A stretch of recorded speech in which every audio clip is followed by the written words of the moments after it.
Hello friends, a very good morning to all of you. Myself Shrikant Bhardwaj from Bhardwaj class. All are welcome in Bhardwaj classes and today we will study height and distance. We will deal with this chapter. Today is the introduction class. After that we will also take its doubt class. So please join. Let's start. Today's topic is heights and distance. Actually बेटा जो last chapter हम लोगों ने किया था that was trigonometrical identities. अगर हम देखें तो उसी टॉपिक का ये एप्लीकेशन है। It means now we know what do we understand by the term tan theta cos theta. ठीक है ना, हम समझते हैं what is sine theta. So now we can say that we have got the full knowledge about the trigonometric functions. उन्हीं चीजों का application है यहाँ पर height and distance. Okay, let us start with your height and distance. Now if I say that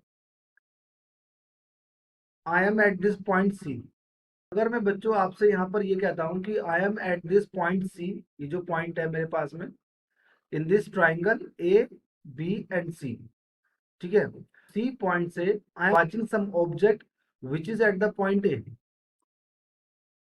ध्यान दीजिएगा, I am saying that I am at point C, ये location है मेरी, और मैं किसी ऑब्जेक्ट को जो कि पॉइंट ए पर है देख रहा हूं।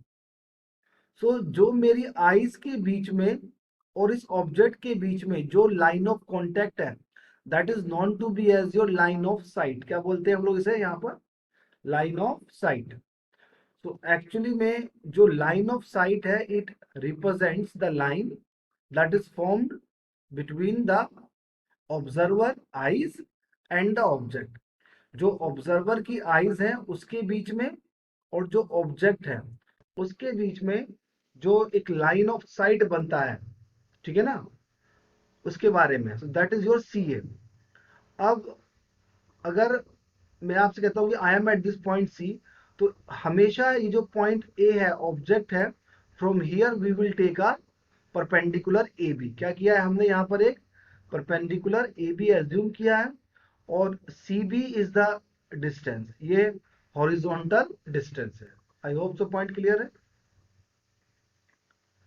ठीक है ना। अब देखिए यहाँ पर ऑब्जर्वर के लिए दो पोजीशंस पॉसिबल है। एक पोजीशन तो ये कि ऑब्जर्वर आपका पॉइंट सी पर हो तो ऑब्जेक्ट ए पर हो। ये पॉसिबल है कि जो आपका ऑब्जर्वर है वो ए पॉइंट पर है और जो ऑब्जेक्ट है वो सी पॉइंट पर है। तो उस केस में कुछ नहीं होगा, ये लाइन ऑफ साइट में जो एरो है इट विल बी रिवर्स्ड, वो आप रिवर्स कर दीजिएगा, ठीक है। इसी पैटर्न पर अगर हम, मैं कहता हूं कि यहां पर सेकंड केस है, इस बार मैं सेकंड केस की बात कर रहा हूं। इस केस की ऑब्जर्वर यहां पर है और ऑब्जर्वर ने ऑब्जेक्ट जो कि पॉइंट सी पर था यहां पर उसको व्यू किया, ठीक है। तो direction of line of sight ये हो जाएगा। एक हॉरिजॉन्टल मैंने लाइन बनाई है d a and this will be parallel to the c b line. क्या है वो? सी बी के पैरेलल होनी चाहिए। सो ये जो यहाँ पर एंगल फॉर्म होगा this is known to be as your angle of depression. क्या बोलते हैं हम लोग इसे? Angle of depression. कोई दिक्कत तो नहीं है, ठीक है। So angle of depression is the angle which is form between the line parallel to the horizontal and between the line of sight, ठीक है। तो लाइन ऑफ साइट के बीच में और जो आपके सीधी हॉरिजॉन्टल लाइन है उसके पैरेलल जो आपने लाइन बनाई है उसके बीच का एंगल है। देन सिमिलरली अगर मैं नीचे से ऑब्जर्व कर रहा हूं, यानी कि इस बार मैं ये कह रहा हूं कि ऑब्जर्वर यहां पर है सी पॉइंट पर, जो हमने फर्स्ट केस लिया था। ऑब्जर्वर इस बार सी पॉइंट पर आ गया है तो लाइन ऑफ साइट का डायरेक्शन चेंज हो जाएगा, इट विल बी अपवर्ड। उस केस में हॉरिजॉन्टल और लाइन ऑफ साइट के बीच में जो एंगल बनेगा this is known to be as your angle of elevation. क्योंकि देखो बड़ी सिंपल सी बात है, आप इसको ऐसे मानिए कि आप नीचे खड़े हुए हैं और बिल्डिंग पर कोई आदमी बैठा हुआ है, तो जब आप देखेंगे तो जो आपकी नेक की मूवमेंट होगी वो कैसी होगी? अपवर्ड होगी ना, लाइक दिस। ठीक है, तो this is known to be as elevation. ये क्या है? एलिवेशन है। और अगर मान लेते हैं हम लोग ऊपर खड़े हुए हैं और नीचे किसी को देख रहे हैं तो हमारी गर्दन झुक जाएगी, this is known to be as depression. कब होगा? जब हम लोग लो ग्राउंड पर खड़े हुए हैं और हम लोग किसी ऑब्जेक्ट को या किसी पर्सन को जो कि ऊपर है उसको देख रहे हैं, तो उसको देखते हुए क्या होगा? हमारी गर्दन अपने आप ऊपर हो जाएगी, तो this is known to be as angle of elevation form होगा। ठीक है, और हम मान लेते हैं कि अगर हम लोग जो है छत पर हैं, रूफ पर हैं, और ये आपका कोई फ्रेंड जो है नीचे आ जाए, तो जब फ्रेंड आपका आएगा नीचे, तो आप क्या करेंगे? नीचे देखेंगे, this is known to be as depression. Ananya ठीक है, क्लियर है बेटा? ओके, तो ये जो यहाँ पर एंगल ऑफ डिप्रेशन जब ऑब्जर्वर पॉइंट ए पर है, और ये एंगल ऑफ एलिवेशन जब ऑब्जर्वर पॉइंट सी पर है। हमेशा ध्यान रखिएगा, क्योंकि हमने यहाँ पर पहले ही कहा है a d and c b they are the parallel lines. कैसी लाइंस है ये? पैरेलल लाइंस है। और अगर ए डी और जो है सी डी पैरेलल लाइंस है, तो एंगल डी ए सी, मैं यहां मेंशन कर देता हूं, angle D A C will be equals to angle B C A. क्यों होगा? Alternate angles.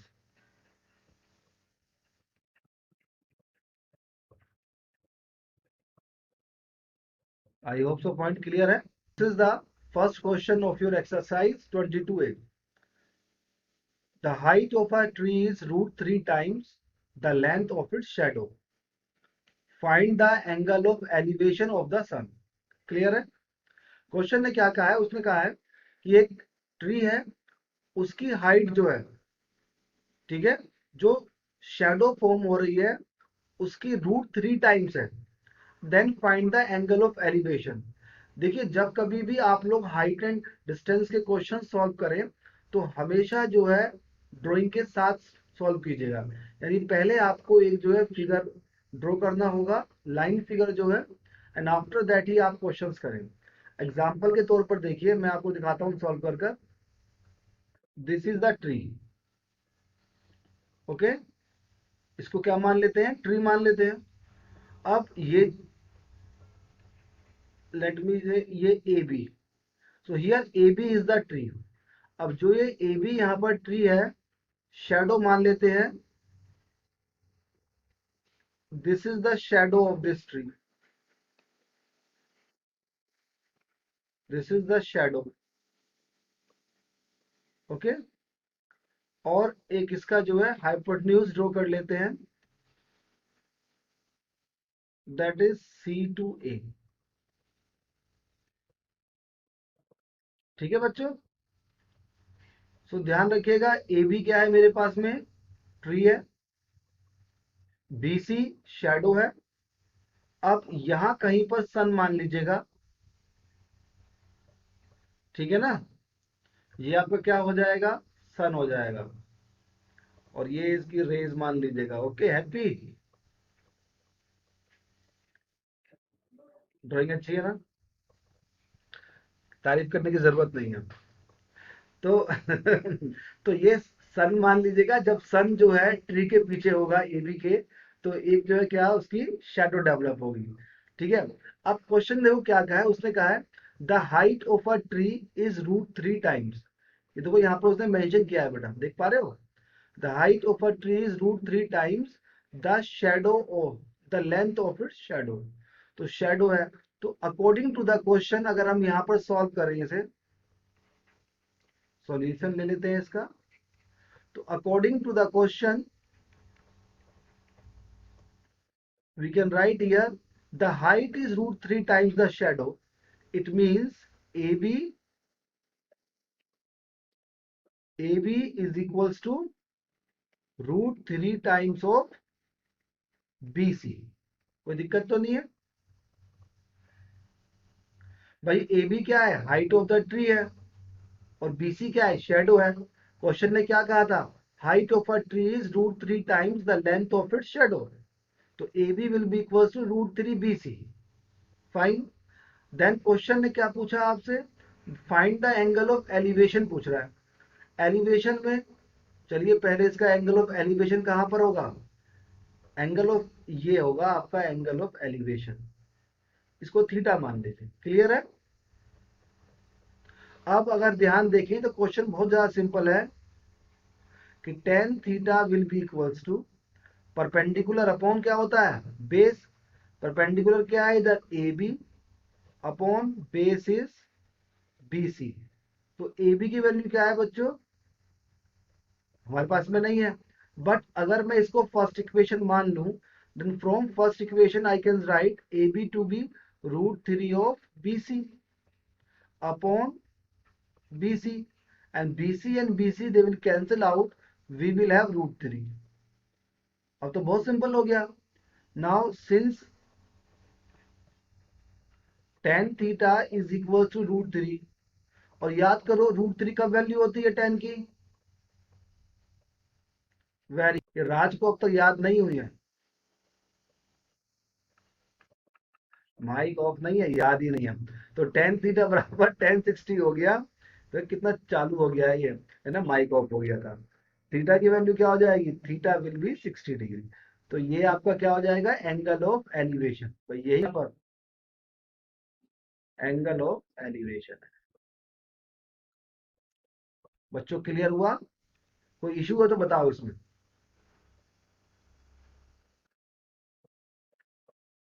अन्य कोई इशू है,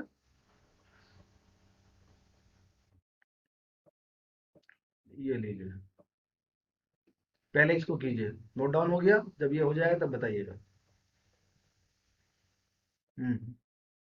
बोलो।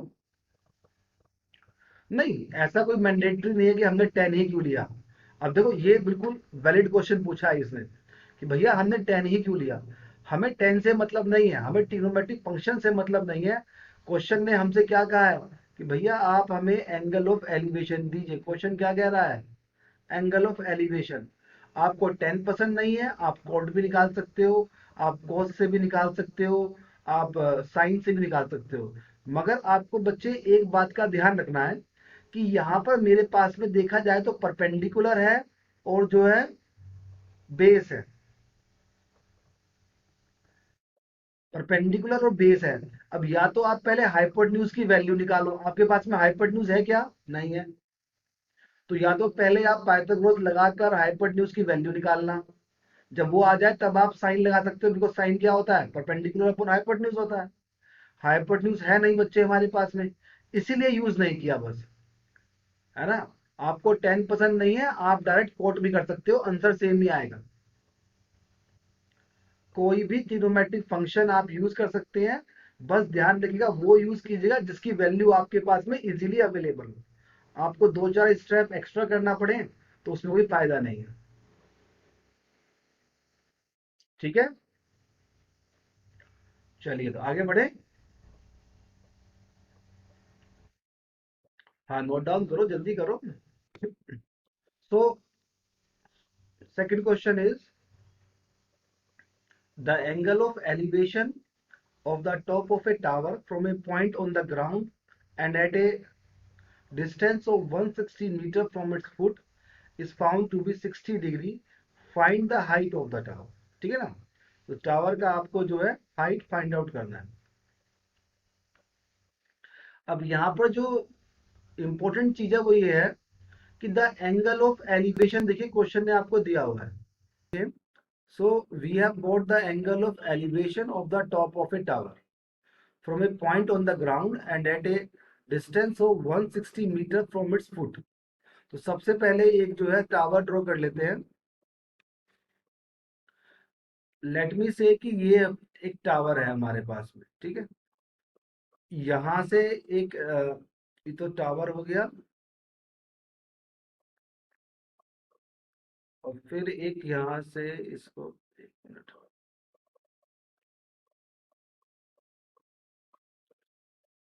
और उसने कहा है let me say A B is your tower, ठीक है ना, ऐसे मान लेते हैं। ए बी हमारे पास में टावर है, और इस टावर का फुट, फुट क्या है यहाँ पर, पॉइंट बी है, ये देखो मैं मार्क कर दिया। टावर का फुट क्या हो गया, पॉइंट बी हो गया। इस पॉइंट बी से जो है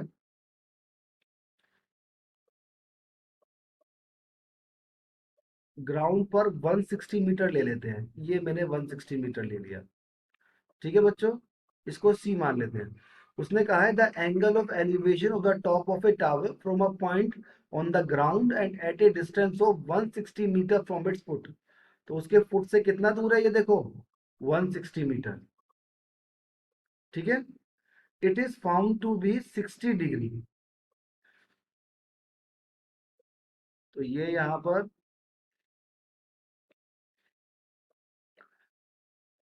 यस BC 160 है, और जो एंगल ऑफ एलिवेशन बन रहा है ना, एंगल ऑफ एलिवेशन कहां पर बनेगा बच्चे, यही है, सी पर है।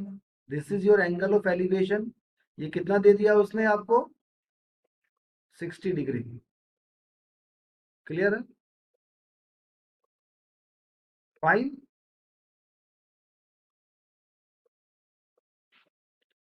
अब ये जो यहाँ पर 60 है डिग्री है, अच्छा इसमें देखो एक चीज जो है ध्यान रखिएगा, जो मैं कह रहा हूँ कि ये 60 डिग्री देखा जाए तो हमने कैसे लिया है, क्लॉकवाइज डायरेक्शन में लिया है। किसमें लिया है, क्लॉकवाइज में। क्लॉकवाइज डायरेक्शन में अगर हम क्लॉकवाइज में लेते हैं तो जनरली एंगल्स जो है नेगेटिव होता है। Sign convention point of view से ये 60 डिग्री नहीं है, ये क्या है, -60 डिग्री है। बट हम यहाँ पर जो है साइन को नेग्लेक्ट कर रहे हैं, नेग्लेक्टिंग द साइन। ठीक है बच्चों, अनन्या, गेटिंग द पॉइंट बेटा। भाई आपको पता होगा ना कि जब आप जो है एंटी क्लॉकवाइज, ये क्लॉकवाइज हो गया, मैं मेंशन कर देता हूं, और ये आपका हो जाएगा एंटी क्लॉकवाइज। एंटी क्लॉकवाइज जब हम एंगल्स में काम करते हैं तो एंटी क्लॉकवाइज डायरेक्शन को बाय कन्वेंशनल रूल जो है पॉजिटिव लेते हैं, और क्लॉकवाइज को क्या लेते हैं, नेगेटिव लेते हैं। तो क्वेश्चन ने जो मुझे एंगल दिया है वो क्या दिया है उसने, 60 डिग्री दिया है। और अगर देखा जाए तो ये मैंने यहाँ पर क्या लिया है, एंटी ये यहाँ पर क्या है, नहीं नहीं क्लॉकवाइज डायरेक्शन है। तो यहाँ पर यानी कि मुझे मेंशन करना चाहिए नेग्लेक्टिंग द नेगेटिव साइन। ठीक है ना, क्लियर है मेरी ये बात। तो अगर हम यहाँ पर इसको साइन को जो है नेग्लेक्ट कर देते हैं तो ये 60 डिग्री है मेरे पास में। अब क्वेश्चन ने कहा है find the height of the tower. क्या पूछ रहा है, वो हाइट पूछ रहा है। और हाइट क्या है, ए बी तो है, ए बी क्या है यहाँ पर, हाइट है। क्लियर है, और BC की वैल्यू कितनी दी है, देखो 160 दी है आपको। तो क्वेश्चन तो बहुत सिंपल हो गया। अब देखिए, आपके पास में एंगल है, बेस है, परपेंडिकुलर निकालना है। तो अगेन मुझे मुझे क्या लेना चाहिए, टेन थीटा लेना चाहिए। टेन क्यों लूंगा, क्योंकि मुझे परपेंडिकुलर निकालना है और बेस मेरे पास में है। तो मैं साइन क्यों लूंगा, मैं कॉस क्यों लूंगा, मैं टेन लूंगा या फिर कोट लूंगा। क्लियर है,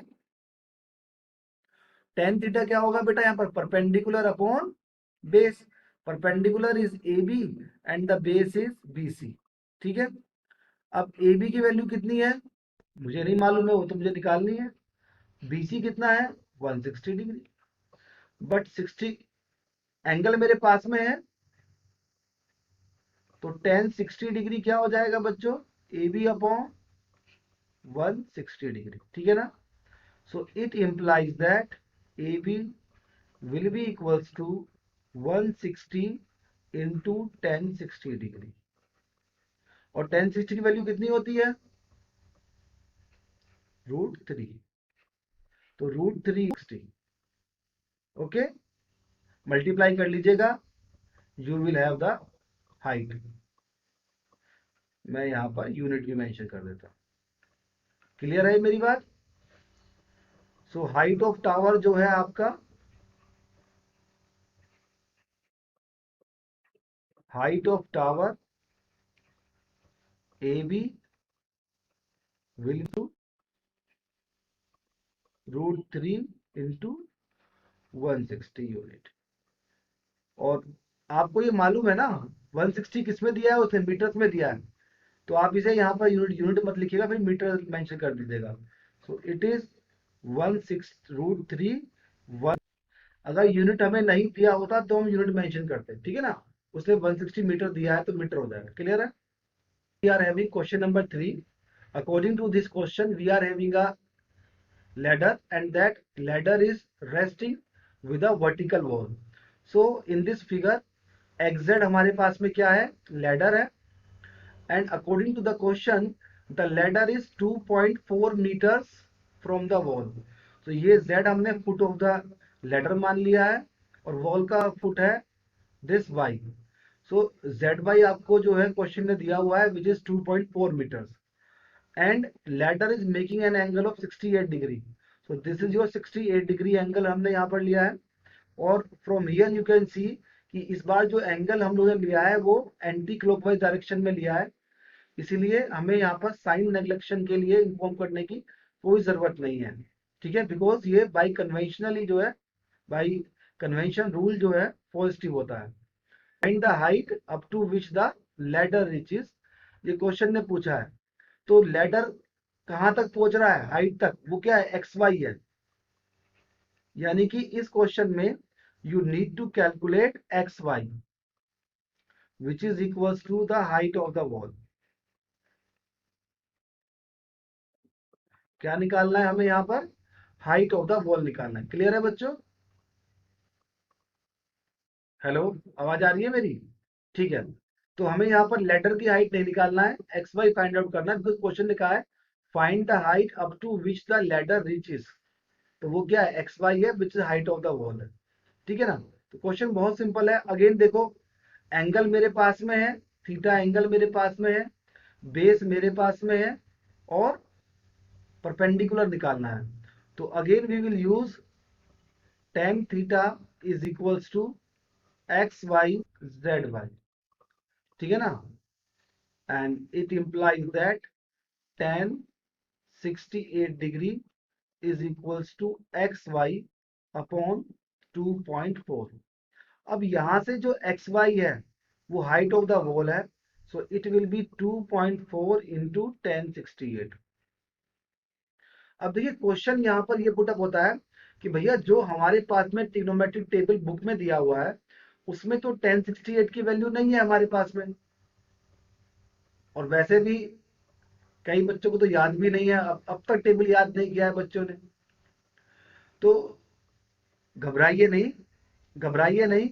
देखिए ट्रिग्नोमेट्रिक या तो एग्जाम में जो है आपको वो ट्रिग्नोमेट्रिक टेबल का जो है बुकलेट होता है वो आपको देगा, ठीक है ना.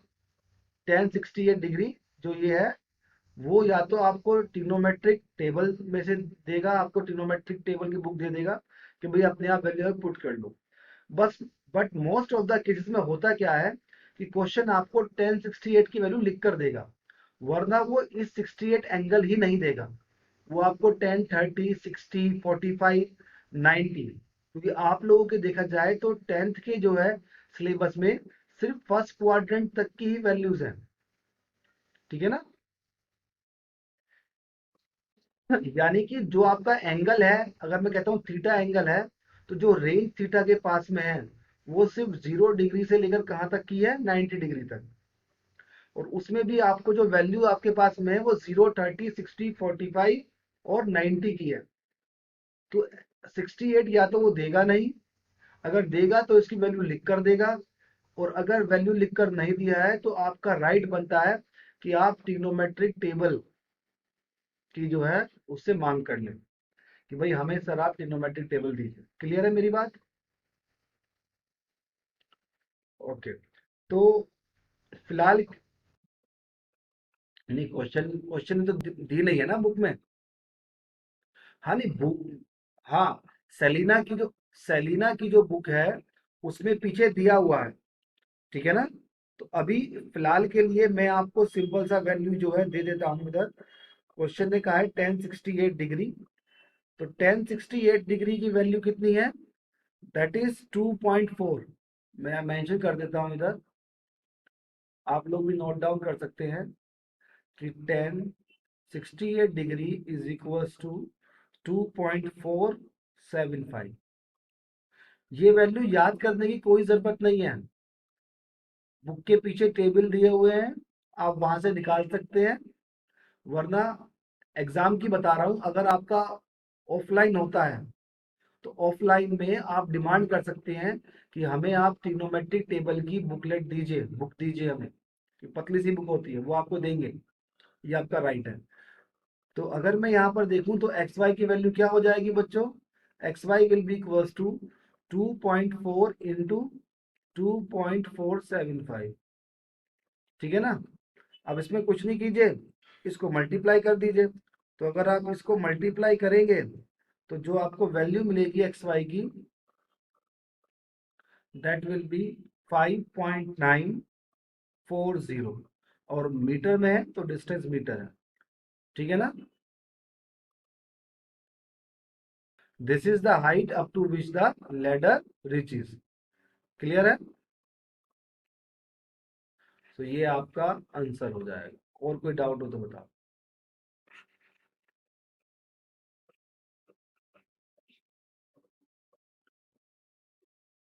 नोट डाउन कर लीजिए फिर।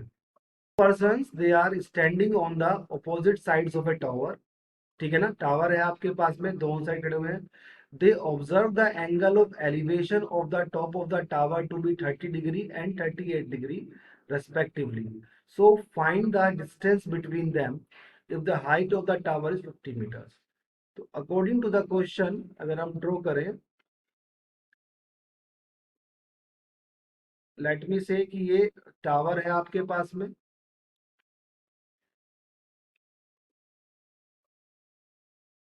और ये both sides of the tower draw कर दिया।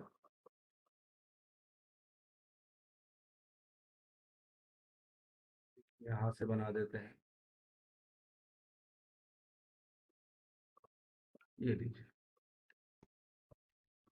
ठीक है।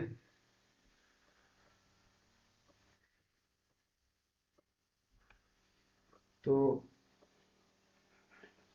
पी क्यू हम लोग टावर मान लेते हैं, इस पॉइंट को एक्स मान लीजिए, इस पॉइंट को वाई मान लीजिए। अब देखिए क्वेश्चन ने कहा है कि two persons are standing on the opposite sides of the tower, तो यानी कि हम कहते हैं कि ये फर्स्ट पर्सन कहां पर है, एक्स पॉइंट पर मान लेते हैं, फर्स्ट पर्सन है। और यहाँ पर क्या है हमारे पास में, सेकंड पर्सन मान लेते हैं, ठीक है बच्चे। अब दे observe the angle of elevation of the, तो एक एंगल ऑफ एलिवेशन यहाँ पर बनेगा और एक एंगल ऑफ एलिवेशन यहाँ पर बनेगा, ठीक है। और क्वेश्चन ने ये आपको दिया है कि एंगल ऑफ एलिवेशन कितना है, इसको आप 30 डिग्री मान लीजिए और इसको आप यहाँ पर 38 डिग्री मान लीजिए, ठीक है। Now according to the question अगर हम आगे बढ़ना चाहें तो क्वेश्चन ने आपको कहा है if the height of the tower is 50 metre, height पूछ रहा है, उसने कहा है हाइट कितनी है 50 मीटर है, P Q is your height, height उसे गिवन है। And then he is asking you that find the distance between them, यानी कि जो x और y है इसके बीच में distance he is asking you, clear है। तो आपको फाइंड आउट क्या करना है, x और एक्स वाई फाइंड आउट करना है, बिकॉज एक्स वाई ही हमारे पास में क्या है, distance between the two person, clear है यहां तक। तो अब देखते हैं, बहुत सिंपल है। तो इसमें एक काम करते हैं, ट्राइंगल वाइज हमें थोड़ा सा काम करना होगा, ठीक है। तो यहां पर पहले लेते हैं हम लोग इन triangle P Q and x, ठीक है ना। अगर हम पी क्यू एक्स ट्राइंगल के बारे में बात करें तो we need to find out X Q निकालना है। अब ध्यान से देखो एक्स क्यू यहाँ पर क्या है, एज ए बेस काम करेगा ना एक्स क्यू। तो अगेन 10 लेना पड़ेगा बिकॉज परपेंडिकुलर मेरे पास में है। तो we can take here 10 30 degree is equals to P Q upon X Q हो जाएगा, ठीक है ना। अब इट इंप्लाइज दैट 10 30 की वैल्यू क्या होती है बच्चा, equals to 50 upon X Q. तो अगर हम यहां से कैलकुलेट करें then X Q will be equals to 50 √3 और मीटर, ठीक है ना, क्लियर है ये चीज। और इसको हम लोग मान लेते हैं फर्स्ट इक्वेशन। कोई दिक्कत तो नहीं है यहां तक? ठीक है, आगे बढ़ते हैं। अब सिमिलरली क्या काम करेंगे, in triangle P Q Y ले रहे हैं। तो अगर हम पी क्यू वाई ट्राइंगल में काम कर रहे हैं, then tan 38 degree will be equals to P Q upon Q Y. ठीक है बच्चे, that Q Y is equals to P Q upon tan 38। अब तो ठीक है, क्लियर। अब it implies that Q Y is equals to P Q आपको 50 दिया हुआ है, और 1038 की वैल्यू बता रहा हूं मैं आपको, 1038 की वैल्यू कितनी है, 0.7812। ठीक है ना, क्लियर है। तो ये आपको जो है यहाँ पर क्यू वाई मिल जाएगा, और इसको आप सेकेंड इक्वेशन मान लीजिएगा। ठीक है, अब अगर हम आगे बढ़े इस क्वेश्चन में, तो क्वेश्चन ने हमसे पूछा क्या था, डिस्टेंस। और डिस्टेंस क्या था हमारे पास में यहाँ पर, एक्स वाई था बिटवीन द टू पर्सन। तो एक्स वाई क्या हो जाएगा यहाँ पर, that is X Q plus Q Y. और दोनों की वैल्यूज आप फर्स्ट और सेकंड इक्वेशन से निकाल सकते हैं, and will be your answer. Just value put करनी है and you will have the answer. ठीक है ना बच्चों, तो वैल्यू पुट कीजिएगा अपने आप और आपको आंसर मिल जाएगा। Fine, now we are moving to the question number 5। A kite is attached to a string. Find the length of the string when the height of the kite is 60 meters and the string makes an angle of 30 degree with the ground. Clear है। अब देखिए कैसे करेंगे, again simple question है ये। Late me say कि this is the point where the kite is. क्या मान लेते हैं हम इसे, कि यहाँ पर काइट है, इस पॉइंट पर काइट है हमारे पास। ठीक है बच्चों। अब और एजम्पशन इसमें एक और रहेगा, स्ट्रिंग जो होती है, जो धागा होता है ना काइट का, वो आपने देखा होगा कि जो है कभी भी स्ट्रेट नहीं होता है, पैराबोलिक फॉर्म में होता है, थोड़ा बैंड होता है वो, कर्व शेप में। ठीक है ना, बट हम यहाँ पर मानेंगे कि वो स्ट्रेट है। और काइट की हाइट ड्रॉ कर लेते हैं ग्राउंड से। ये ग्राउंड से काइट की हाइट है। ठीक है ना, और ये काइट का स्ट्रिंग ड्रॉ कर लेते हैं एक हम लोग यहाँ से। ये ग्राउंड रिप्रेजेंट कर देते हैं पहले, ये आपका ग्राउंड हो जाएगा, और ये काइट का स्ट्रिंग। तो ये जो काइट का स्ट्रिंग है वो कोई कर्व की शेप में मत लीजिएगा, काइट का स्ट्रिंग जो है बिल्कुल स्ट्रेट ही लीजिएगा। ये आपका काइट का स्ट्रिंग है, ठीक है ना, ये ग्राउंड। तो अगेन मान लेते हैं ए बी और सी। ध्यान रखिएगा कि ये जो यहाँ पर आपके पास में वैल्यू दी हुई है सी ए, ये क्या है, काइट का स्ट्रिंग है, काइट स्ट्रिंग। और ए बी क्या है, हाइट है। अब क्वेश्चन ने और क्या कहा था आपसे, the height of the kite is 60 metre. कितना है, 60। तो ये 60 मीटर हो गया, this is the height of your kite.